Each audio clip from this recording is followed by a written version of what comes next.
Welcome everyone. My name is Samie Johnz, and this is a place where we talk about identity, purpose, relationships, spirituality, and everything in between. It's been a while and I want to get back into the conversation of identity and purpose, discovering it, living it before we leave.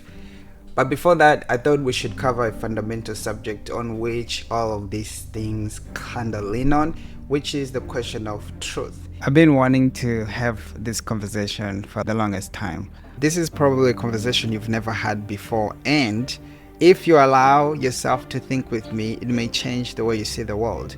You've heard the word truth, and I'm sure there's a lot of things you think that you believe to be true, but the question is, what is truth? And more importantly, how do you arrive at truth? How do you decide that something is true? Or how do you know that what you think is true is actually true? How do you discover the truth? How can you be sure that your truth is actually truth in a world where everyone has different truths? I've seen a lot of people on TikTok, even on many different platforms, going through what they may call deconstruction, where things that they previously believed, they now don't believe anymore. They've discovered new truths, or they discovered it was all a lie. How can you know that what you actually believe now is true? What is truth?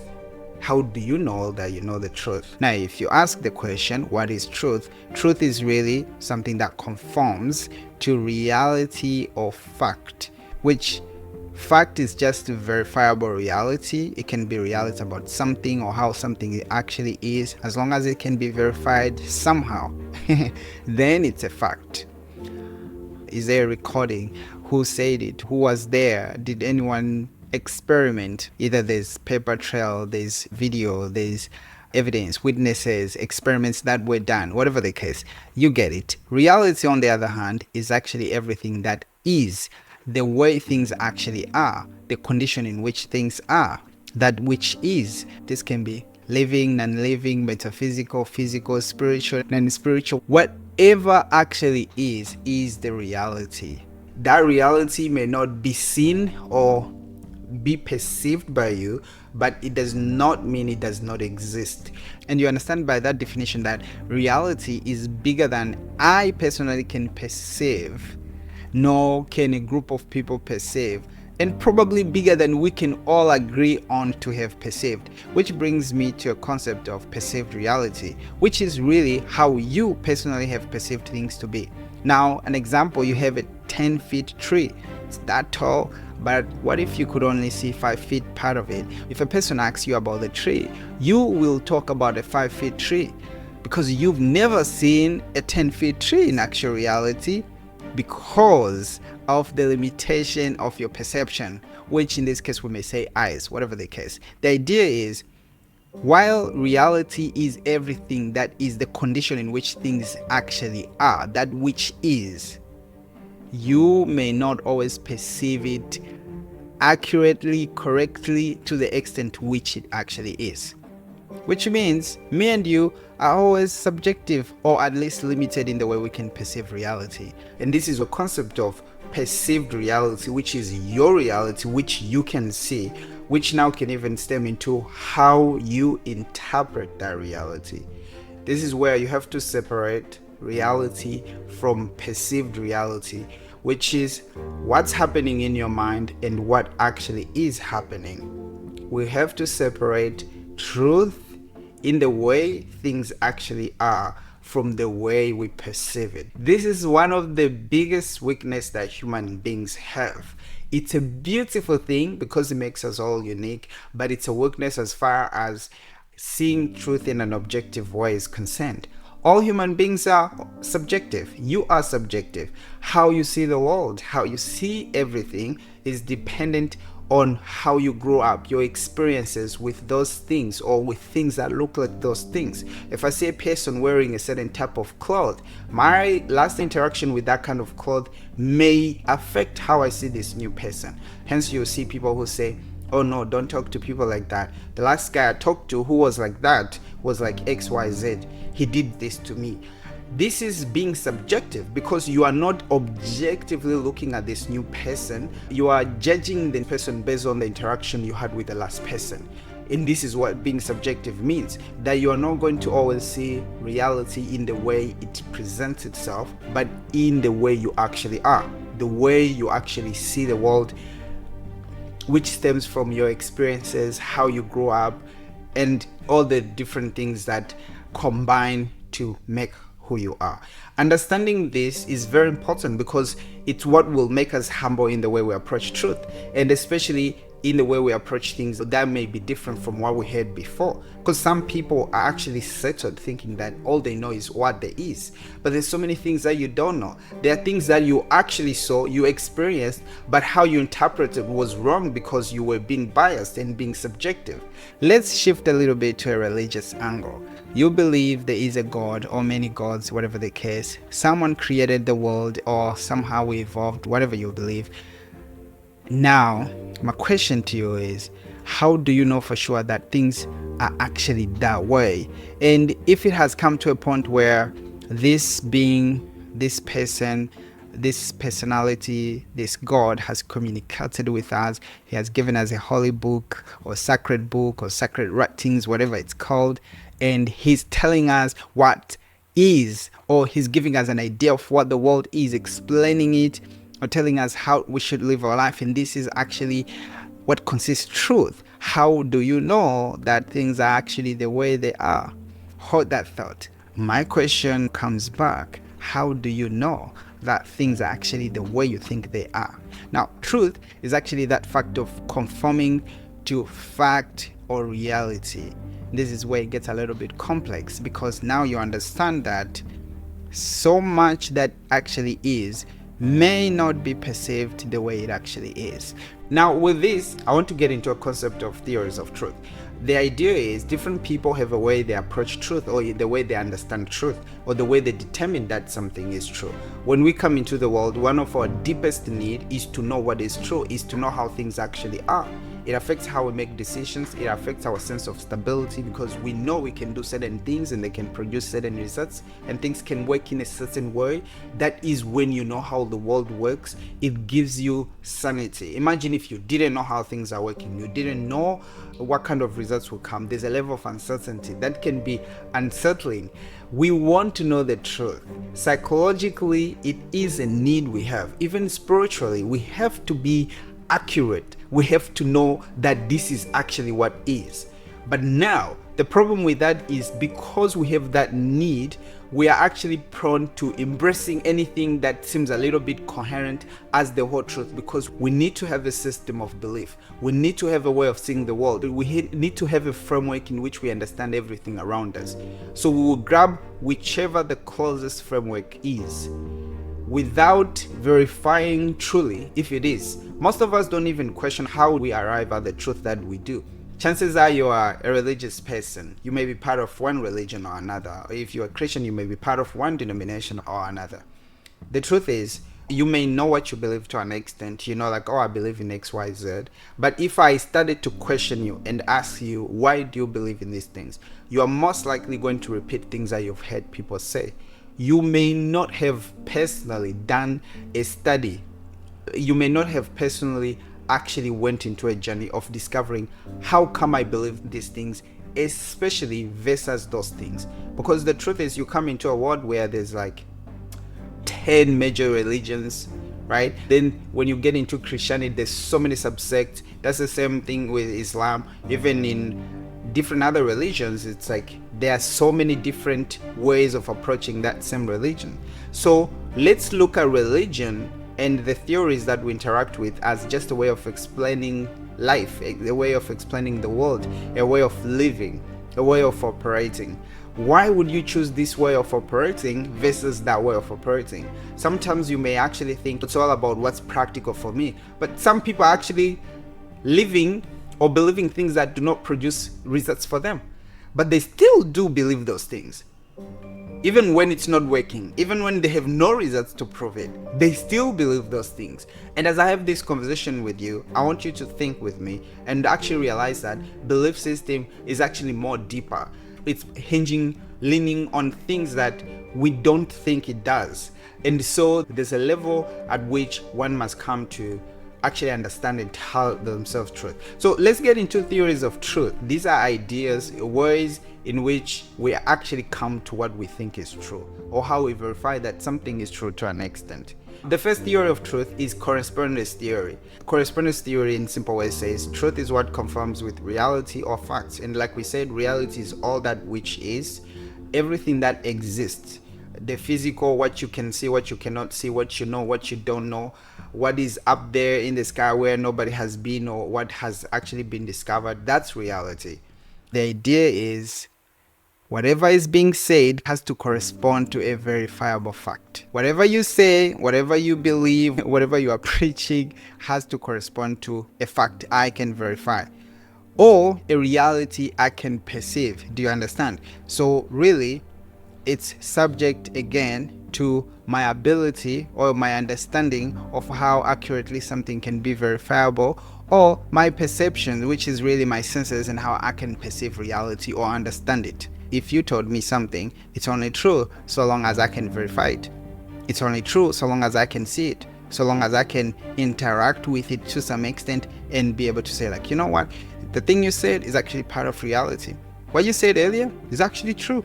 I checked on Google, it's a fact. So it's true because I can verify it. This is common sense. It's very straightforward. It's used in science a lot because science relies so much on proving, verifying things, if that makes sense. Most people will not think to themselves, oh, I believe in correspondence theory. This is just a way of thinking. We are giving it names so that you can actually understand what's happening in the background. Is you say it's true if it corresponds to a reality I can see or facts I can verify. That's how you think in your mind. This is straightforward. It's common sense. If a person tells you in such a place there's such amount of trees, so do you have pictures? Can I see the pictures? Can I go to the place and see those pictures? You understand? So if a person says, I have sent you money, for example, you say, let me check my bank. Can I see the money? Oh, the money is there. Thank you for sending the money. So this is true because I can actually verify it. I can see it. It's much easier when you are dealing with tangible realities, facts that can easily be verified. Sometimes it's not even about physically seeing the thing. It's actually about trust. If a person tells you, for example, hey, XYZ is done, if you don't trust them enough, it might actually be enough if you could get confirmation from someone who you actually have a level of trust. In which case you say, hey, so and so told me such. Do you think it's true? And you say, yeah, it's true. I saw him. Like, okay, good. It's settled in my mind. Because what? This has been now verified because of trust. You understand that from the explanation, this is going to struggle with abstract reality. We have abstract ideas, abstract truths, things that cannot easily be verified in the ways that we would like to verify them, nor be perceived in the ways that we want to perceive them, or even that we have limitations in the ways that we can actually perceive them. And then we will have problems accepting this as truth because, well, sorry, I can't verify it, I can't perceive it, I can't experience it. How can it be true? I cannot accept this as truth. It's even more complex when people have experienced reality that we have not experienced yet, that's out of scope of what we are able to experience at the moment. Because again, people have supernatural encounters. They say they went here, they met who. Again, you were not there. Me and you cannot verify this story. Now you realize that, wait a moment, maybe there's a chance that I may not be able to verify everything. And now you may have to rely on the level of trust that you can invest in that person. Say, is this man a trustworthy person? So he says he went to heaven and met angels. Can that be something that actually happens? Remember, reality is just what is, which means if indeed in this reality somehow they went wherever they say they went and experienced this, that is true. If it happened, me and you cannot verify it. Again, this is how most people see the world, and so they struggle a lot when they're interacting with realities or statements, sayings, testimonies, experiences that other people say to have had that they cannot verify themselves. This is important for us to understand because maybe you think that way to some extent where you say, well, it's true if I can verify it. When you cannot verify it, what happens? Objective reality is not readily always available for accessibility, at least to everyone, and that brings problems. So by itself, it's not a school of thought or worldview that is going to be sufficient for you to interact with life in all its parts adequately. You're going to have problems if you rely on verifying facts in ways that are verifiable, in at least being able to perceive those realities for yourself. Because not everything within the abstract realities can be verified or easily checked that way. Some things take longer processes and time. And if you are thinking in correspondence where you'll be like, no way, I can't see it, I can't verify it, I can't talk to nobody I trust about it to tell me it's true or not, I don't think I believe it. But the truth is, it could be true. It's just coming from a reality you've not experienced before. It just means you have not gotten to that place. This is where you have to be careful that most people actually are comfortable with what they know, because your brain, like I said, from a psychological point of view, has a framework of how it sees the world, and it doesn't want it to be disturbed, especially when there's information that kind of conflicts or that is shocking or that is different from what you had expected. Doesn't matter where these expectations come from or whether they're true or not. And next we deal with what we call coherence theory, and this is very common in religious circles. Why? Because coherence theory is about truth is what matches with what I already believe. I wonder how people come to believe what they believe in, especially religiously, and mostly you'll find out that it's just upbringing, because you were born in such a place, then you believe in whatever the people believe in. And why you believe in it is not so much that it's true in a sense that you've objectively tested it, it's so much about belonging, because we want to belong. And sometimes we look at people around us, everybody's talking about Jesus. I guess this is the thing that I need to do to belong in this place. Even when you meet people, you try to be agreeable. Trying to fact check is not necessarily something that will secure a belonging or a place for you in people's lives. So most of us believe what we believe, not because it's true. Actually, it's because it somehow, what we think at least, secures us a place in a community, a place in a family. So if my family was Christian, the most natural thing to do was to believe in what they believe. Unless I had some sort of encounter or some sort of experience that gives me a need or a driver that pushes beyond wanting a belonging. You understand? So some people have actually woken up, they may have grown up Muslim or grown up Christian, and they started searching for something deeper. This means they had a deeper need within them that goes beyond belonging. And so they were not comfortable anymore to just believe things because they helped them belong. They wanted something more. But I want to tell you today, if you question what you believe, you may see or you may find out that most of the things you believe, especially religiously, may not be just because you think it's true. It may be so much because this is what you were born into, everybody was doing it, and you wanted a belonging. And sometimes it's in a way that you grew up, maybe you were in one church, people did not treat you with love, you didn't feel like you belonged, you felt out of space. Now you went to this new church, you found people who made you feel welcomed. You may say, I found the truth, but really you found a community, you found a belonging. And community can exist without the truth. Unfortunately, to some extent, this is how cults exist. Cults exist because it's a community, really, and those cults are more bonded unto death. But sometimes there's lack of truth in the cults, right? And we know so many cults did a lot of weird stuff. Now, the whole idea here is coherence theory really is all about, I believe this because it matches what I already believe. It means whatever you learned growing up or whatever you already believe, you are always checking for what matches that way of seeing the world. If I'm Muslim, how I know something is true is when it matches what is written in the Quran to some extent, or some of the ideas, principles that are in the Quran. You understand that this can be beautiful because, of course, like I said, it's all going back to that need for stability, to have a coherent framework in which we see the world. But you understand that it's very dangerous because some truth that is actually true, some realities actually do not conform to what you already know, because what you know may be false, what you know may not be the truth, what you know could be only part of the truth, and something new may come in and you're like, nah, doesn't matter what my pastor told me, and based on what my guru says, this cannot be true. And you tell people you are mistaken. But the whole idea is You can also have a closed system in which everything within it is coherent, but it's not true. This is how cults exist again, because a cult has a way of thinking and it makes so much sense within, and the moment you get outside, things stop making sense. And this is why most cults depend on disconnecting their members from reality, from other people who can potentially expose them to other ideas or other ways of seeing life, other ways of thinking.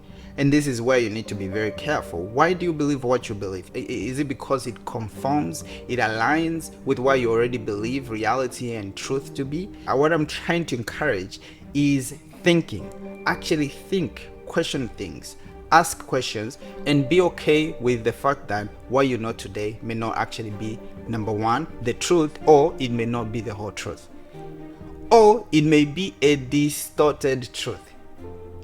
When I will come to talk about cognitive distortions, because just because something happens, like I said, just because something is real, it's reality, does not mean you will have the ability to perceive it purely objectively how it is. Your subjectiveness will come into it.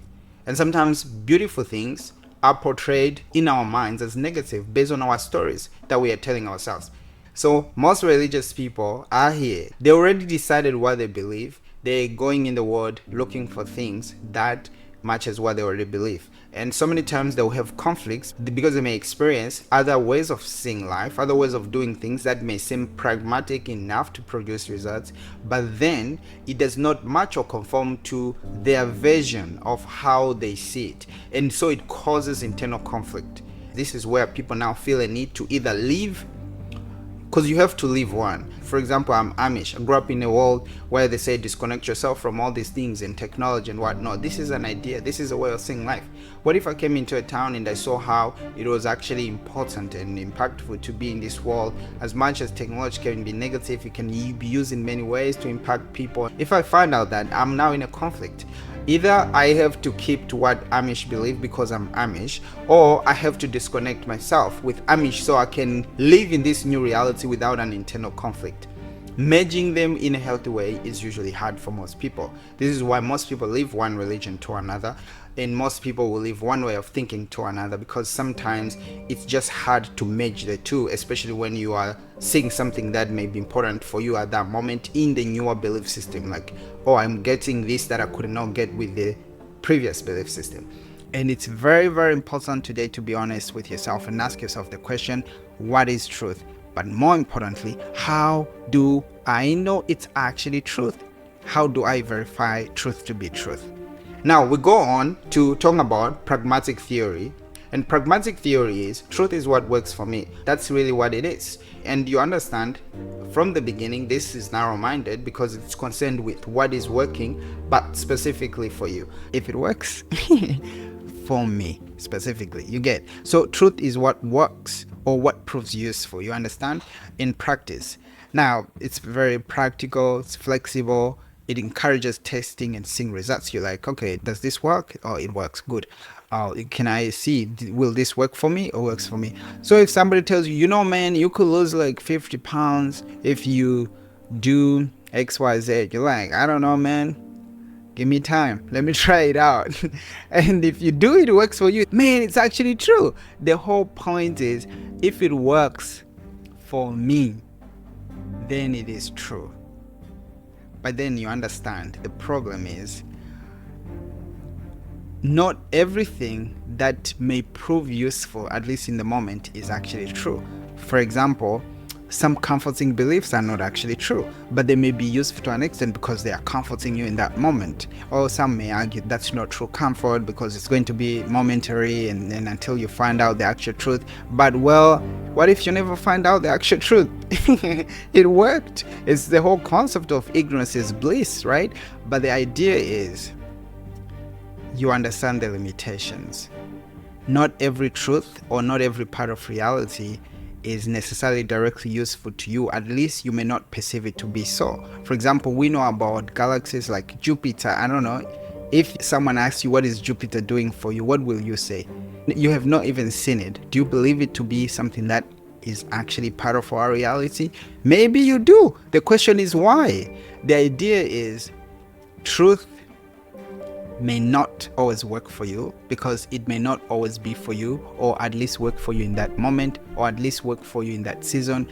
And so we have to see that if we think that way, there's also a limitation. And we continue, right? Because I just want to quickly go through this, but I want you to understand. And as we go through this, I want you to actually ask yourself, like, interact with this material, because the truth is, well, I just said the word. The truth is, the way you approach the truth may be faulty.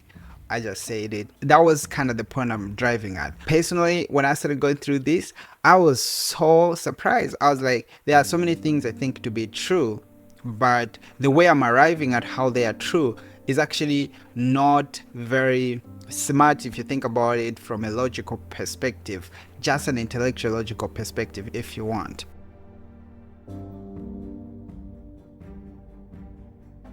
Now, we get into the constructivist theory. I'm sure by now you've seen someone talk about deconstructing religion or one thing or another. You'll hear people say that, oh, it's a social construct, like marriage is a social construct, such thing is a social construct. What they are really saying is, what this thing is, what this principle or practice is something that people just came up with, which means it could be different in a different world, in a different culture. Truth is shaped by whatever culture, whatever background, whatever experiences you've had. And so this brings an idea of subjective truth, which means my truth may not be your truth. So I'll be like, man, you gotta respect my truth, because my truth may not be your truth.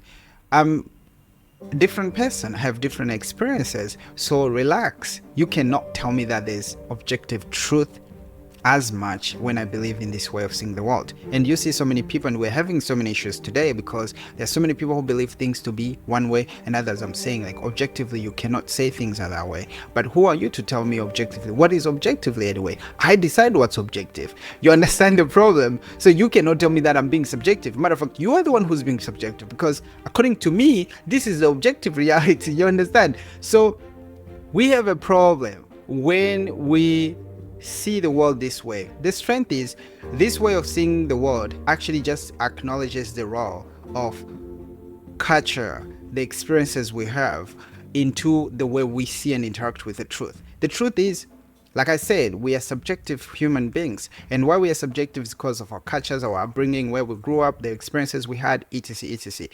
But now, that does not change reality, it just affects how we perceive reality. This is a way of thinking that actually acknowledges that most people believe things based on their culture or where they grew up or their upbringing. Truth really is what a society, a culture, a group of people agrees on. There's no objectivity to truth. If me and you are a community, we are a culture, we decide, you know what, this is what is true for us. And to some extent, maybe it's pragmatic, it works for us. So we're like, good, this is our truth. And another culture can have their own truth. And this is, of course, what gives rise to the idea of your truth versus my truth. Well, this is my truth, you have your truth, because this is my truth. Everybody can decide what's true to them. But objectively, you cannot really decide what is true and what's not. You can decide how you perceive it. Now, it's beautiful because it recognizes the influences of culture, upbringing, religion, and other factors into how we see truth.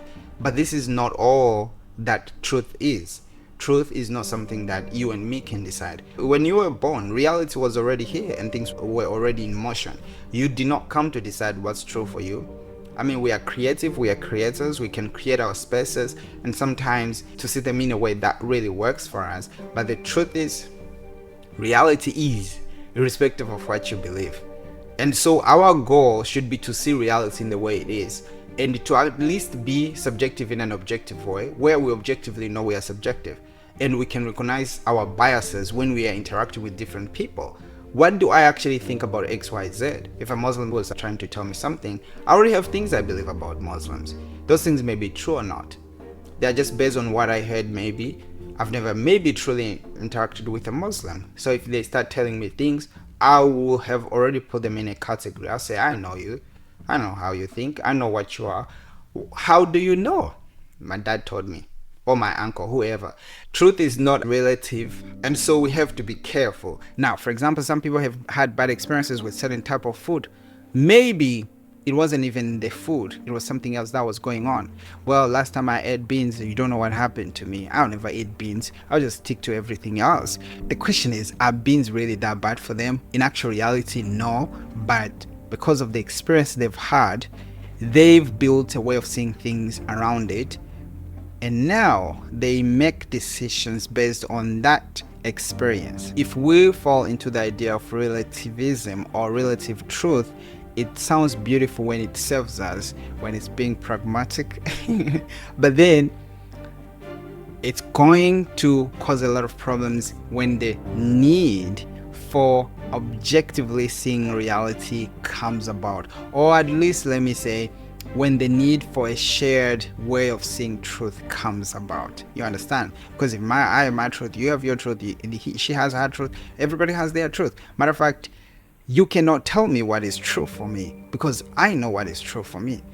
You can see where it brings problems, because today we have a problem where people see things differently and they're asking others to see things the way they see, because we are losing that objectivity where we can see things the same, and we have people who are seeing things one way and they're actually asking other people to see things the way they see things.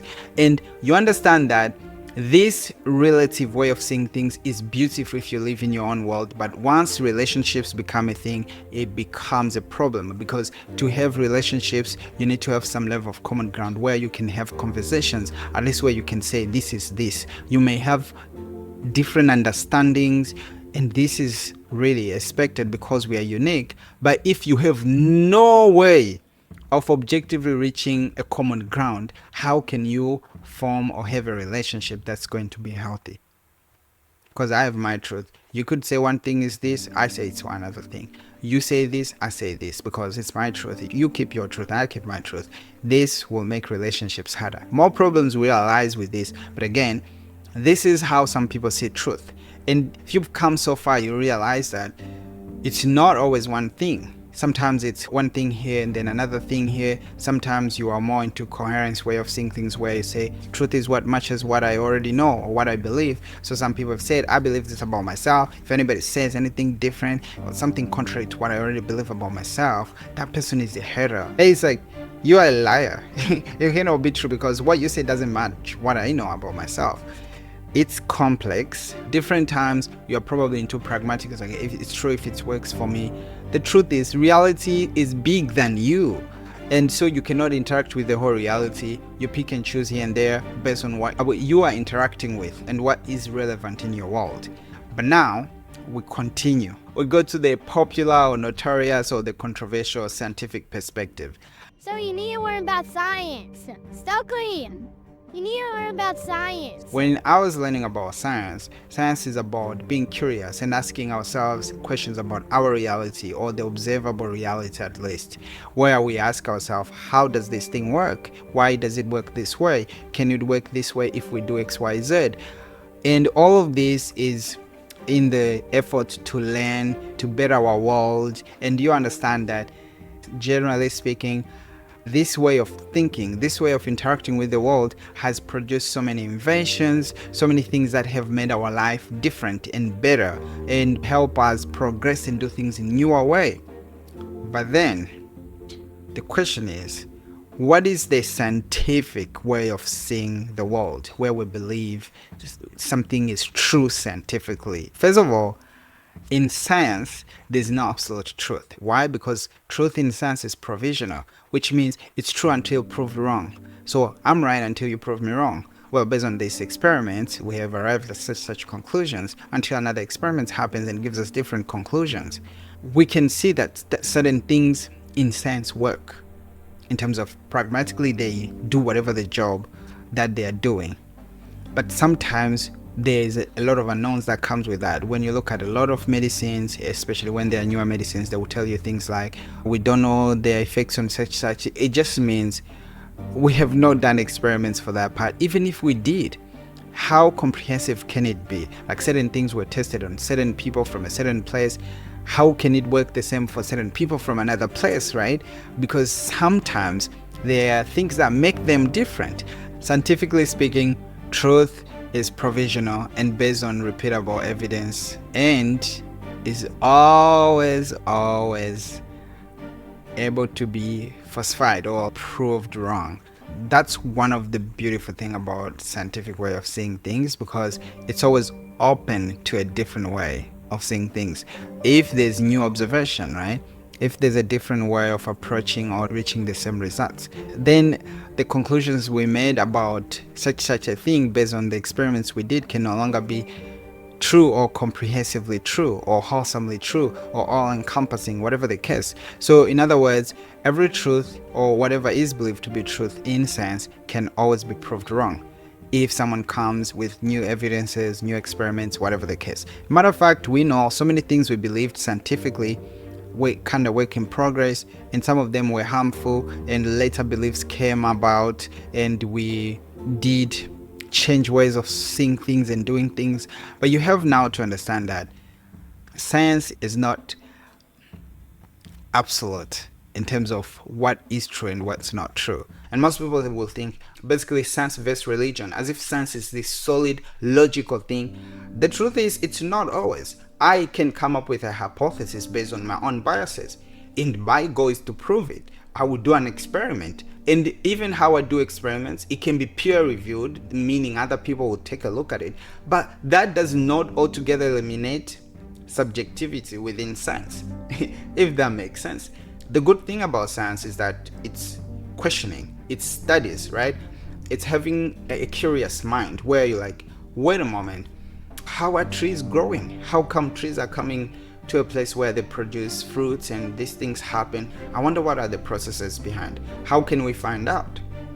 And how come things are working the way they were working in our environment? Science is the brain of a curious person, right? That's what science is like. It's always asking questions, and it is curious to see why are things the way they are. But then the thing is, you may say, oh, I guess it's like that because it's red. Oh, but tomorrow you find out it has nothing to do with the color. And you're like, oh, so it's not the color, it's XY. What if you learn something else after that? Now, the idea is our reality has so many things that can be observed. We have plants, everything we learned about biology, human body. We've had so many people who've dedicated their time to learning how things work. They observe, they do the experiments. You understand. And this is how we understand to have reached so many conclusions, or so much of what we believe to be true. Science really studies things around us, try to explain them, because again, remember, we still have a need to explain the world. And this is where everything is coming. You cannot actually just sit and say, I don't care about the truth, I don't care about what's true or what's not. To some extent you do. You may not care about the whole truth. You may not be obsessed, like some people will go on to study about biology or study whatever. Like I like psychology, and so I'll go and study psychology and read psychological books. You may not care, but you care about something. The truth is, we are all looking for a way to explain our world.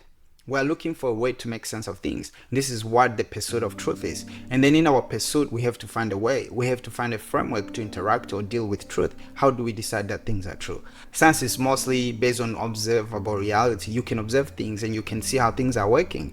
So as much as you may have wrong way of interpreting things, you may have wrong conclusions, you cannot go really so far from reality, because if you are doing experiments based on the reality, there has to be some level of truth in it. It's not just a claim outright in a blank space where you're like, well, I believe maybe it takes 10 months for a woman to give birth to a baby. No, you have observed, you've seen a woman before who has actually had pregnancy, and you can be able to track, we can track down conception until birth, and we know, we are finding out what's happening in the background. All I'm saying is, number one, it's not as solid as concrete, because newer experiments can bring up more reality, and especially every scientist is focused on certain aspects of something. I may only know half truth about the plant, but one aspect, and another person can come and learn more. Just because something claims to be brought forth by science doesn't mean, number one, that it's the truth, number two, that it's the whole truth, because it may only be one aspect. And till date, we still have so many experiments running and so many discoveries being made.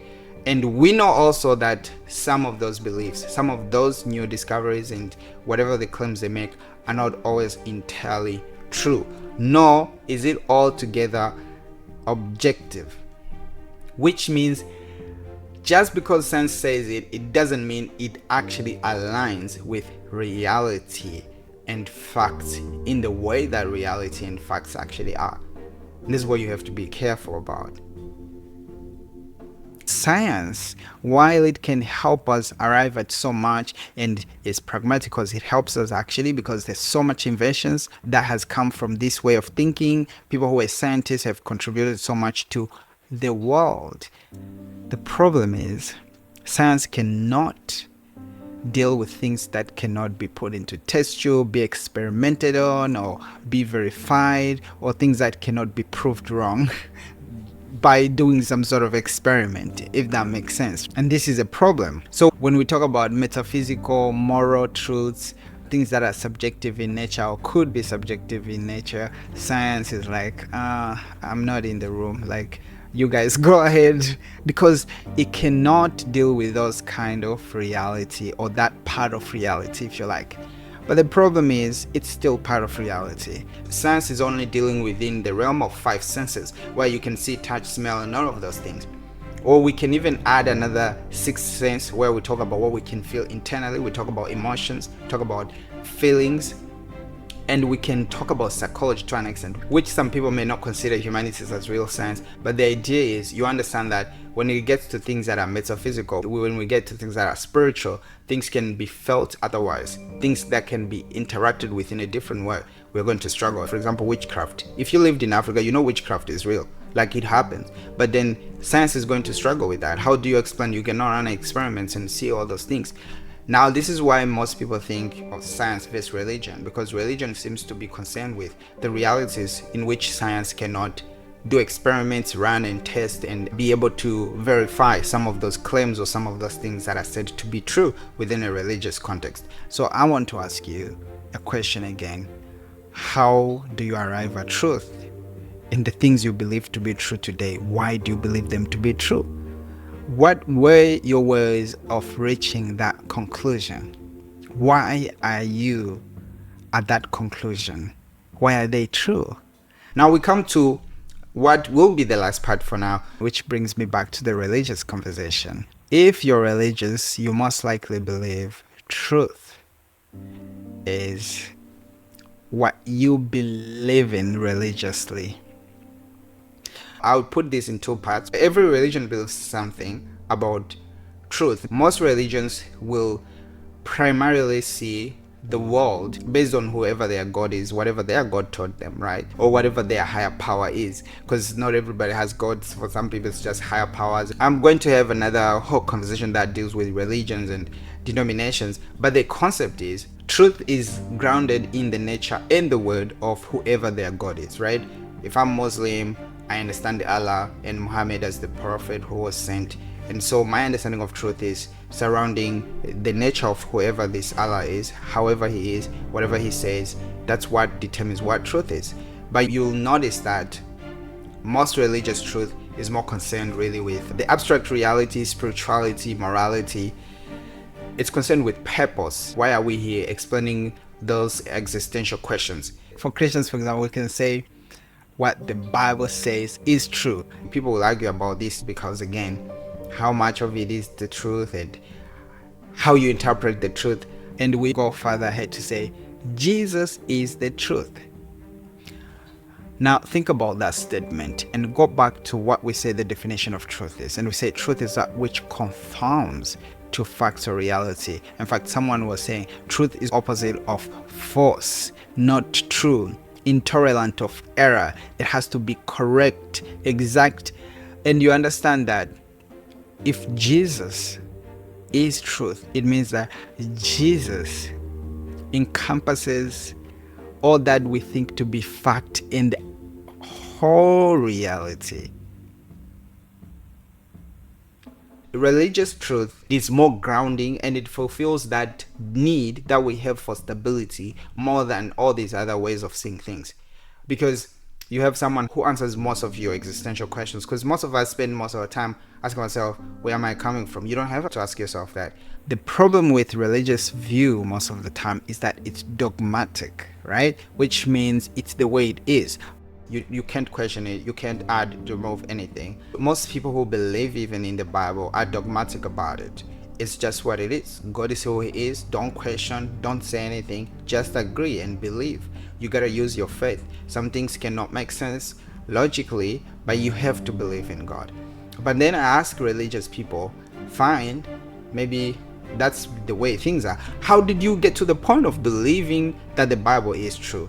And this is where now we get into another angle of encounters, where even if you have an encounter, you say an angel appeared to me and told me X, Y, Z, and he told me that the Bible is true.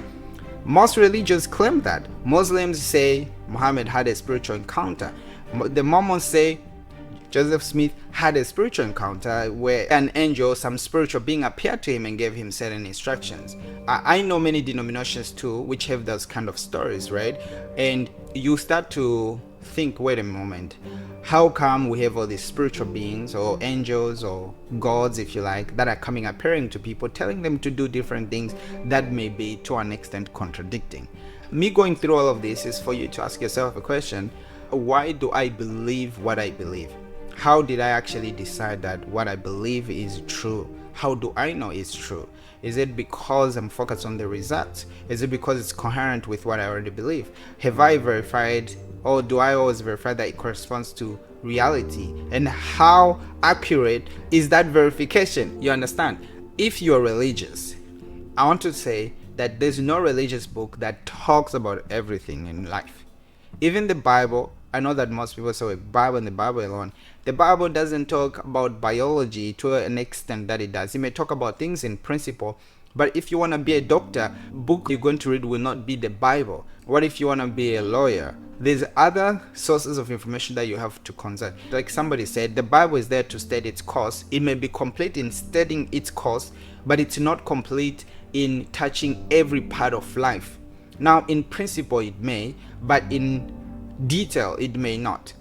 We should be allowed to think. And thinking means, number one, you can receive information. Number two, you can ask yourself questions about it. You say there is God. Tell me more.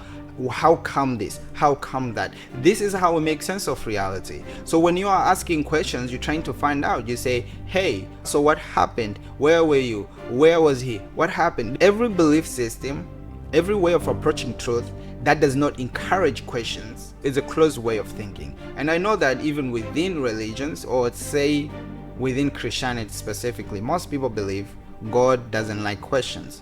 God doesn't want anybody to ask him questions. But that doesn't make any sense. If you were a God and you are all-knowing and you want us to interact with you, we should be able to ask questions. But I'd imagine, even from a psychological point of view, if you're like me, you're curious about me, it's a beautiful thing. What do you do? Where do you go? And we talk, right? But what if you were questioning me? Why are you wearing the blue pants? Why do you like white t-shirts? Like, why do you... That's not curiosity. You're questioning me. What if God created us in his image? He must be like us to an extent. Or the other way around, which means I don't think God will appreciate being questioned. However, God being who he says he is, he should be a person who can approach questions without being intimidated. If you are all-knowing, why are you afraid that people ask you questions? And I think this is religious people being dogmatic. They don't want to talk about things that they've not understood or experienced themselves. And so if you ask those questions, they're not able to answer them. And they say, don't question God. But it's more about them than God. Because God has answers for those questions. Or God should have answers for those questions. You understand? And so the idea is, whatever you believe today determines how you live your life. And for us who are religious and we believe in an afterlife, it also determines your destiny in the afterlife. And it's very important in this age that people are going through process of deconstructing religion and their living beliefs they had previously and all of those things.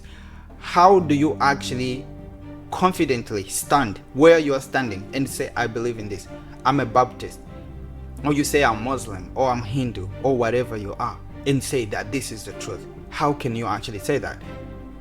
And I tell people, just imagine if you grew up in a different world, would you be what you are? Like I grew up in Africa, where I was born, right? If I was born in India, would I be Christian? What if I was in China? What if I was in a different place, Pakistani, or I don't know? And the idea is you have to understand how you've come to the place you are so that you can go to the place that you want to go. But what I'm encouraging in this conversation is think, ask your questions, look at the things. Even scientifically, what we say we believe, most of those things sometimes are not true. Like I said at the beginning, we don't always perceive truth in the way that it actually comes. Even if God appeared to you and told you something, it doesn't mean that you will understand it in the way that He's saying it. Because like I said, we have subjectivity, we are biased, and sometimes we have what we call cognitive distortions or fallacies, where now you may see reality, but how you interpret the reality may not be in actual conformity with that reality. Where certain things happen, how you interpret it is different. For example, if you are in a relationship, you don't receive a text from your partner in the morning, you could have so many thoughts in your mind. Some people will think, oh no, what happened? Maybe he doesn't care about me anymore. Is he losing interest? Actually, if you keep running that thought, you may find out that now you believe it. Is it actually true? Maybe he had an emergency, his phone got lost, whatever. You'll find out that the truth may be different from what you actually think. So even what we believe about how the world has come to be, about how life should be, about what life is, may not actually be true. Just because it makes sense in your brain, it's coherent, which we understand that something can be coherent if it's in a closed system without putting a lot of factors in it. Something will make so much sense. But the moment you bring a lot of things into the equation, then things start to fall apart, and you realize your framework does not hold the entire reality and all these factors. You have to find a new way of explaining reality in a way that can actually account for all of these things. And this is where most people are, and I call this fragmented truth because most people are in corners where in their reality they've decided to deal with certain factors alone, and they don't want to bother themselves with other things, because they may have ways of saying things, ways of understanding the world that only cuts us to certain things, and it makes sense, it's coherent because you're not putting all the factors together. But if you look at the whole reality and you think about everything and you put things together, you realize that, wait a moment, maybe this way of seeing things does not account for this, and you may have to think again. There's a way to think again. For the Christians, Jesus asked the question, how readest thou? So you may have to read again. You may have to read again and ask questions and be curious. So I want you to approach the world as a baby. When we are babies, we are curious, we learn a lot, but when we grow up, we start forming this idea of I know. And this is where our downfall comes, because when we think we know, and it's important psychologically, like I said, you have to believe in some way of seeing the world. You have to believe in a framework, because that's what gives you stability. That's what pushes you to do certain things, because you believe it will work. You work hard and you do this and you do that. This is a belief system.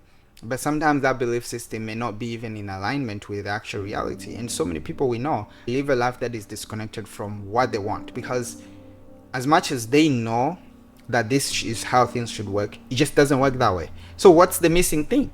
You need to actually sit down and think. We must have a curious scientific mind where we ask ourselves questions about the things that we can. We must be curious. If you would take one thing from this video, is that you gotta be curious. Be a curious person. Curiosity is heavily dependent on the fact that you appreciate the fact that you don't know everything.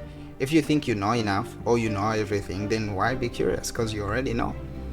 I encourage you to be curious. Whatever the belief system you have, whatever the truth that you have or you think you know, it must have a religious or a spiritual perspective. Being that spirituality is reality, it must be able to answer the questions of origin, who created us, why are we here, and where are we going, which is a question of purpose and what happens after death, because we know we actually die, and what happens after that. It must answer those things in an accurate way, because the truth is you cannot make mistakes about that. For example, when you die, that's it.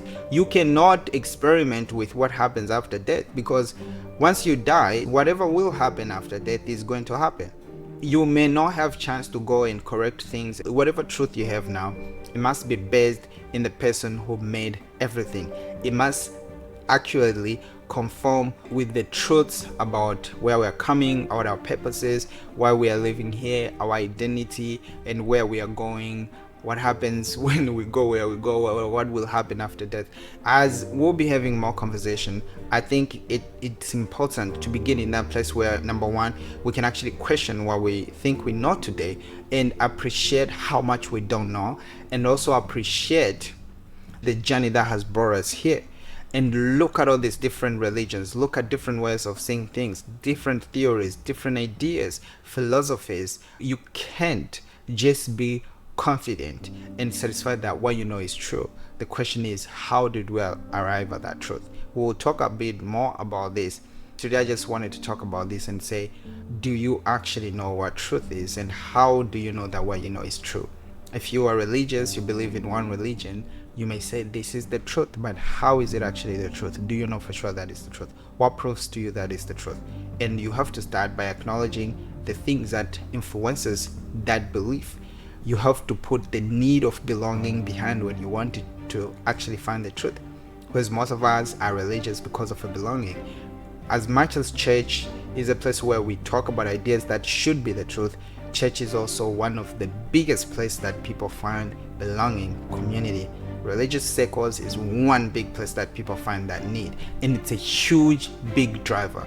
Matter of fact, I know that most people are not really concerned with truth. They're more concerned with other things like stability, love, belonging. And so our primary searchness is not necessarily the truth all the time.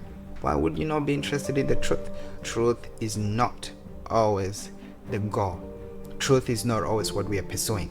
Now, before we get into a conversation of identity and purpose and relationships and spirituality, I think it's very important for us to have this in the background. The goal, if you ask me, is to seek for a way of seeing things that corresponds to reality and facts where possible, because like we said, there's abstract realities, metaphysical, spiritual, that may not in the moment seem to conform to the reality in the way that we may experience it, but it doesn't stop it from being true.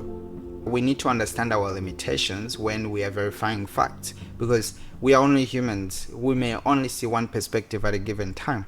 So making room to say, I'm human, I may be seeing things in an erroneous way right now, I may be limited because of my biases and my beliefs, gives us more room to actually think, question what we are thinking, more room to accept reality in the way it may actually be.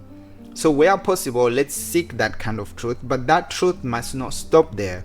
It must also be coherent, because truth cannot be contradictions. There's so many contradictions, right? Basically, there's no consistency, there's no coherence. So truth must correspond to reality, and facts where possible, it must also be coherent. If you have truth that contradicts itself within, it will cause a conflict. But maybe it's how you are seeing it. Now we go back to checking biases. But that truth must also be relevant or pragmatic in a sense, because we are living in a life, we're dealing with finances, relationships, we're dealing with different kind of things. Most religious people fall into the idea of having truth that is spiritually relevant and talks about the future and does not address the present and their current realities and needs and points of impact today. Truth that ignores today, truth that cannot help you in all aspects of your life, is just not complete. Some people may say, oh, Jesus did not come to make your finances better, or Muhammad maybe is not concerned with your relationship. Maybe let Muhammad help you with what he can help you, then find someone else or some other way to find help and guidance as far as your relationship and finances is concerned. From a spiritual point of view, I'm a being who's living in a physical reality, and I'm living in this world. I have needs. There's need for finances, there's need for relationships, to be able to navigate them in a way that is not stressful. There's need to actually interact with different aspects of my life. I'm saying whatever truth I believe in, it shouldn't only correspond with reality and be coherent. It should be pragmatic in a sense of being relevant to these parts. If I believe in a religious system, or if I believe in Jesus, and Jesus absolutely has nothing to do with that. He's not concerned with my finances. He's not concerned with what will help me deal with those things. I'm trying to show you that you may have truth, but it must be comprehensive. But then it does not stop there. It doesn't only have to correspond to reality and be coherent and pragmatic. Whatever is going on here, whatever the theories we throw in, whatever conversations we have, This truth must acknowledge the biases that are born from culture, from upbringing, and all of that. This is what will prevent us from pushing everything in a dogmatic way, because most of us, because our dad, our culture, this and this happened, we think this is the objective reality of everyone. And it happens a lot in Christianity, where one person's experience becomes now the objective reality that everybody should go through. But the idea is, when you acknowledge your biases, when you acknowledge your uniqueness, your unique experiences, when you are interacting with truth, right, you'll come to a place where you'll be like, hey, so this is how it is, but of course I grew up this way, so I may be exaggerating it here, or based on this experience I see this thing this way, and give other people to talk about truth, to be able to reference their experiences, their different cultures, without pushing one idea that should be there or should work for everyone. Truth must be that thing that acknowledges those biases. Most religions today are not having a direct communication. It's not like everyone goes to directly communicate with God and sees him and God is speaking. We have a book that was written many years ago, or maybe it's being written today, whatever the case, and our understanding of reality and truth is dependent on our ability to understand this book and be able to interpret it in a way that's relevant today. And so you understand it's subject to interpretation. And boom, we're in the problem that it's going to be based on our perception or our ability to understand what God is communicating about reality and about how things are. The beautiful thing about looking at the world in a religious view is that it provides moral clarity, because most religious books, especially speak more specifically about the Bible, it will talk about things that science cannot, things that you cannot necessarily arrive at with all the other ways of seeing the world or arriving at truth. Let's say the Bible, it will explain your existence, it will tell you your purpose, it will tell you how you're supposed to live, it will tell you the truth about what will happen after we die. Science doesn't have those answers. You cannot run an experiment of what will happen or what happens after we die. The Bible cannot be verified empirically in the way that people think about scientific truth or realities, or at least their perception of it. The question is, how should reality be approached? Because if there is a reality, and I think that everything has to be studied a certain way, like mathematics is part of reality, but mathematics is studied a certain way. We use numbers, there are formulas. If you want, you can approach it differently, but how will that work? The idea here is, I've just talked about different ways of seeing things, and I think being religious, especially, most people are stuck in the coherence way of seeing things. They listen to parents or whoever taught them about God through lens of one religion or denomination, and they believed it to be true, and the way they believed it may not have been completely objective, because there was influences of parents, there was relationships involved. Most people who come to religious circles are not there because they believe that this is objectively true. It's so much more about a belonging. But then when we belong in a certain place, we would like to know, we would like to believe that they know what they're doing. We would like to believe that we belong to some group that actually knows what they're doing. Most people will end up being part of the people they know are in. And so if you were born in India, you may be Hindu or Buddhist or Sikh or whatever the religion was around that part of India. If you were born in certain countries, you are most likely going to be Roman Catholic. If you were born in China, you may be something else. The question becomes, what is actually true when all these different people observe what seemingly is just reality that could be more or less similar, but arrive at different conclusion or have different ways of explaining it? How can you actually know that your way of explaining it is actually true? That becomes the biggest question. We'll get into the question of Jesus saying that he is the truth, but today I just want to say the biggest thing that I learned when I was going through this was that as a Christian, or as a person who believes in religiously, and I believe in God, one of the biggest thing I thought was that, for example, scientific ways of seeing things are just faulty and they have no purpose, no relevance, or no place in what? No place in my worldview, or just excluded things that were not explicitly or directly being implied or said within the Bible. But the Bible is not dealing with the whole reality in the way we experience it. The Bible talks about certain things, but it's not talking about everything. There are things that we know work, we believe about life, we see them work, but they're not said in the Bible, at least not directly, or whatever the religious book you believe in. You understand that today, most of the things you believe in could be mostly tied to your relationships more than on the actual observable, objective reality. Why do you believe this? Because my aunt used to say this, my grandma, my dad, well, the pastor. It's all these relationships that you have because we are primarily social beings. What I want you to take away from this conversation is that, number one, you are heavily subjective and that you cannot perceive the whole reality as is. Because how can you? Your senses as human are limited. I tell people, like, look at me. You cannot see my back. No, can I even see my back? This is how much I can see right now. I'm just seeing this. I'm not even seeing everything that's happening in this room as I speak. Probably more than you, because maybe I can see the front and you cannot. But the whole idea is you are limited in the way you can perceive reality. So your understanding of truth is at best correct but limited. And again, when you look at reality, you may observe certain parts of it and other people may observe certain parts of it. So when they come to report to you what they observed, they are not wrong. You cannot say they're liars because what they observed does not conform to what you observed. And then you have a problem with coherency. Coherency should not be the primary way we see truth, that everything must conform. What if what you believe now is actually not true? And again, you see this, it happens at many levels. It's just not religious. Even in relationships, sometimes you have ways of seeing things. You say love is when someone does X, Y, Z. Also, you love me if you do this. Okay, fine. But then the problem becomes when somebody does things that are contrary to what you believe. You may not believe those things because they are actually true. It may just be some belief that you picked up. It could be from relationships you had, whatever experiences you had.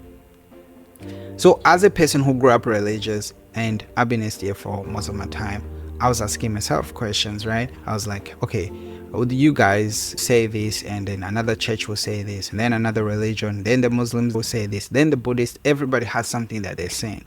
But the question is, who's right and who's wrong? How do we even decide who's wrong and who's right? Because all these beliefs seem to be some level pragmatic. Some people will give testimony that their life changed when they became Muslim. Others will say, before I met this guru, my life was falling apart. You can say like, oh, Jesus changed my life. Well, according to someone else, Allah or Muhammad changed their life. Well, Muhammad, peace be upon him, through the book that he wrote, changed their life. Or somebody else, or Krishna. I'm trying to say, how can you be sure that what you believe is true? Don't you see that it's actually a little bit complex than you've always thought about it? So whatever you believe to be true, how do you arrive at the conclusion that it's true? Because look at the theories we went through. But I want to ask a question. Wouldn't it make sense that whatever we believe to be true must conform with whatever the person who created the universe thinks, or whatever his perspective is? Basically, whatever is true must be spiritually accurate. If the world is somewhat spiritual and there's some spiritual forces behind our existence, whatever is true must somehow, especially at the points where it interacts with the spiritual reality, it must be correct and accurate.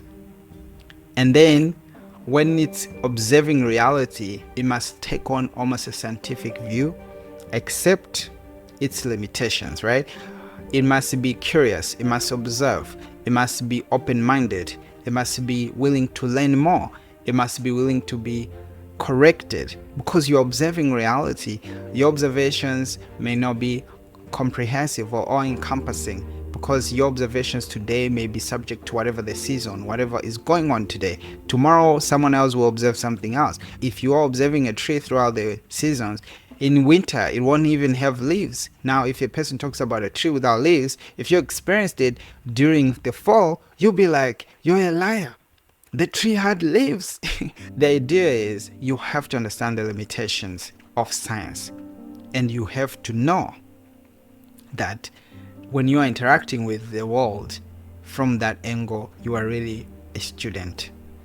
If there is God, which I do believe, and God is the one who created the universe, he can confirm all those things, because really you are observing and learning about the reality that he created. But whatever you believe must be pragmatic. Truth must be pragmatic to some extent, and truth must be coherent within itself, and truth must correspond to actual facts and reality when those realities are perceived in a correct way, and also those facts are verified in a correct way.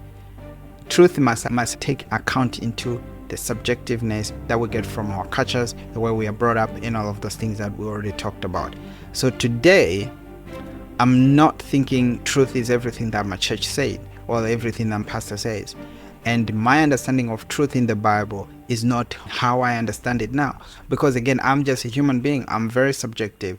And this is where, if you understand, you can come to this spiritual being with open-mindedness and humbleness to say, I'm a human being. There's some observations I have, but show me what is actually the truth. What's going on behind? What's happening? And then when Jesus says he's the truth, he's actually saying, I am who truth is, because I encompass reality and everything is fact, because I can verify it. It means if something has been said, there's a statement that you think about reality and Jesus thinks otherwise, it's not truth. You understand? When it comes to issues of perspectives, God's perspective or Jesus' perspective is the one that accurately matches or is aligned with reality. Again, this is a big conversation, but I just wanted to have it. Now, this is a place where we have many religious conversations. Where I'm at right now is, let's be student, and I understand my subjectiveness. And I tell people now, and I tell myself now, and I want to tell you the same thing. It's okay to be subjective, but please be objectively subjective, which is really understand, appreciate, acknowledge the fact that you are subjective. And this is what happens within religious circles, where people, because of their perception of what God is saying or what God said or how he said it, what it means, how it should be implemented, practiced, whatever, enforce their subjective view about what God has said on others as if it's objective, that it should be everyone's way of seeing that reality or interacting with that principle, whatever the case. And this, it gets controversial, and this is why we have 45,000 denominations. Well, there's more now, but everyone read the Bible.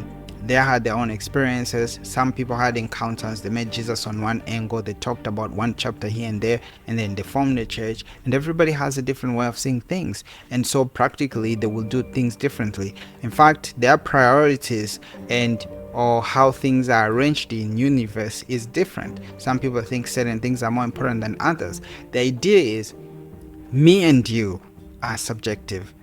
What I think to be true is dependent on my experiences, where I've gone.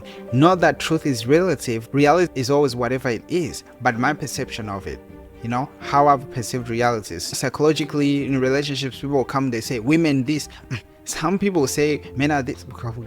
And you think to yourself, like, which men did you meet, right? The whole point is their experience. They're not talking objectively. And I want you to understand, you are subjective, and when other people are talking, unfortunately, no matter how much they try to be objective, there's always a level of subjectivity to what people say. As we will be diving into conversations about different things, I want you to understand, to say, wait a moment. What I know about what I think I know, is it actually the way that I think it is? Or is it just how I see it based on who I am and my experiences? And this is where, if you believe and you understand God and you understand the Holy Spirit, when the Bible says the Holy Spirit will teach you, this is where it becomes relevant, because it's actually saying, I will come and show you how you should see it. Because I want your way of seeing truth to bypass your experiences, your traumas, your culture, whatever it is. Those things will still show up, but it's more to add color, but they're not there to determine or to alter or to change truth. Rather, they are there to contextualize truth, especially as a story to say this truth was revealed to Sam, who was born in such a place and he used to like this kind of music, whatever the case. When we read the Bible, it's set in certain cultures. That does not change truth. It just adds color to it to say this truth was revealed when God was interacting with such people in such a way, when they were in such a place. It gives context to truth in a sense. But the idea is we need to look at truth holistically. We need to look at truth from different perspectives.